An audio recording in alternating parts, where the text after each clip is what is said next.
شروع اللہ کا نام لے کر جو بڑا مہربان نہایت رحم والا ہے۔ فجر کی قسم اور 10 راتوں کی اور جفت اور طاق کی اور رات کی جب رخصت ہونے لگے، اور بے شک یہ چیزیں عقل مندوں کے نزدیک قسم کھانے کے لائق ہیں اس بات پر کہ کافروں کو ضرور عذاب ہوگا۔ کیا تم نے نہیں دیکھا کہ تمہارے پروردگار نے قوم عاد کے ساتھ کیا کیا، جو ارم کہلاتے تھے، دراز قد مانند ستونوں کے، کہ تمام ملک میں ایسے پیدا نہیں ہوئے تھے۔ اور سمود کے ساتھ کیا کیا، جو وادی قرا میں چٹانیں تراشتے تھے۔ اور فرعون کے ساتھ کیا کیا، جو خیمے اور مہ رکھتا تھا۔ یہ لوگ ملک میں سرکش ہو رہے تھے، بس ان میں بہت سی خرابیاں کرتے تھے، تو تمہارے پروردگار نے ان پر عذاب کا کوڑا برسا دیا۔ بے شک تمہارا پروردگار طاق میں ہے۔ مگر انسان عجیب مخلوق ہے کہ جب اس کا پروردگار اس کو آزماتا ہے تو اسے عزت دیتا ہے اور نعمت بخشتا ہے تو کہتا ہے کہ میرے پروردگار نے مجھے عزت بخشی، اور جب دوسری طرح آزماتا ہے کہ اس پر روزی تنگ کر دیتا ہے تو کہتا ہے کہ میرے پروردگار نے مجھے ذلیل کیا۔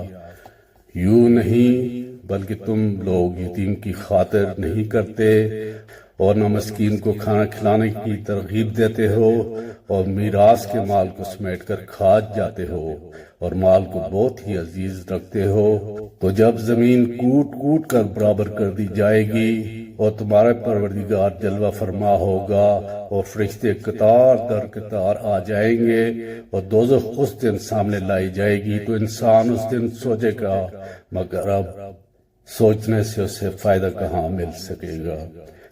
کہے گا کاش میں نے اپنی اس زندگی کے لیے کچھ آگے بھیجا ہوتا۔ تو اس دن نہ کوئی اللہ کے عذاب کی طرح عذاب دے گا اور نہ کوئی اس کے جکڑنے کی طرح جکڑے گا۔ اے اطمینان والی جان، اپنے پروردگار کی طرف لوٹ چل، تو اس سے راضی وہ تجھ سے راضی، سو تو میرے خاص بندوں میں شامل ہو جا اور میری بہشت میں داخل ہو جا۔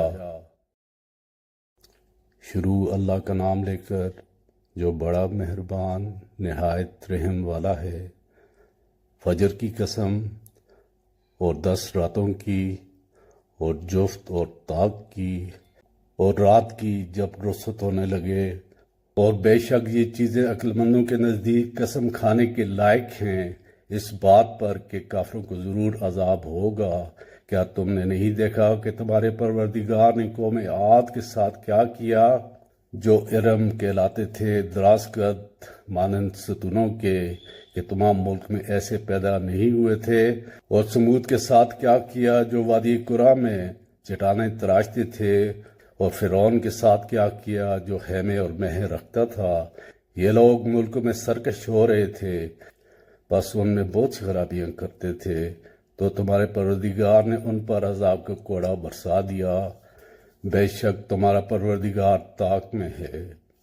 مگر انسان عجیب مخلوق ہے کہ جب اس کا پروردگار اس کو آزماتا ہے تو اسے عزت دیتا ہے اور نعمت بخشتا ہے تو کہتا ہے کہ میرے پروردگار نے مجھے عزت بخشی، اور جب دوسری طرح آزماتا ہے کہ اس پر روزی تنگ کر دیتا ہے تو کہتا ہے کہ میرے پروردگار نے مجھے ذلیل کیا۔